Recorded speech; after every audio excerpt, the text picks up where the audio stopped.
Madame, Monsieur, Yorana et bienvenue dans votre journal.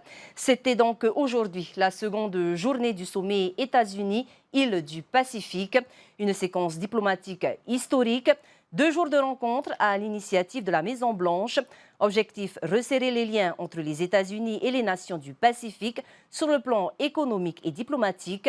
Un moyen de réaffirmer, à grand renfort de moyens financiers, la présence de l'Amérique dans notre région et de faire front face à la Chine. Voyez ce reportage. C'est un sommet historique. Pour la première fois dans l'histoire de l'Océanie, les États membres du Forum du Pacifique sont conviés à la table du président Joe Biden. L'occasion de rappeler que les États-Unis s'engagent à un partenariat avec les États du Pacifique et qu'ils vont injecter 99 milliards de francs dans la zone.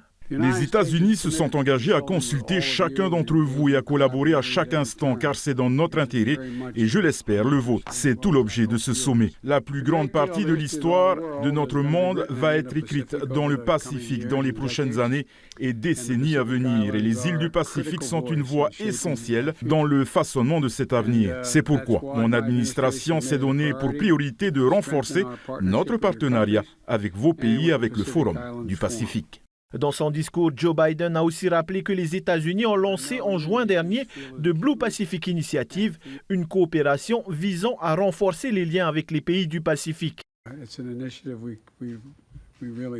C'est une initiative qui nous tient vraiment à cœur pour plus efficacement nous coordonner avec nos alliés et répondre aux besoins des populations dans le Pacifique. C'est pourquoi, lors de ce sommet historique, nous prenons des engagements supplémentaires et concrets et nous lançons notre stratégie de partenariat, la première stratégie nationale américaine pour les îles du Pacifique, qui est la composante clé de notre stratégie Indo-Pacifique.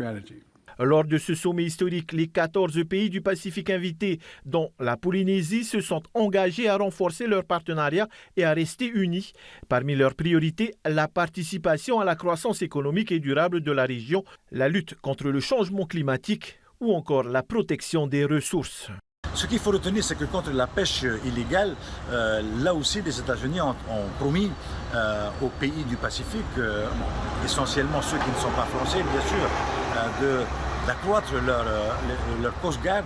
Et j'ai parlé, bien sûr, de la visite la semaine dernière du bateau américain, le Jackson, qui est venu chez nous et qui s'inscrit dans le cadre d'une lutte commune. Le président Joe Biden a annoncé ce matin que les États-Unis allaient consacrer 99 milliards de dollars à l'amélioration de la qualité de vie des habitants de la région Pacifique. 16 milliards de francs pacifiques seront dédiés à la diminution de l'impact du changement climatique et au développement durable de l'économie bleue.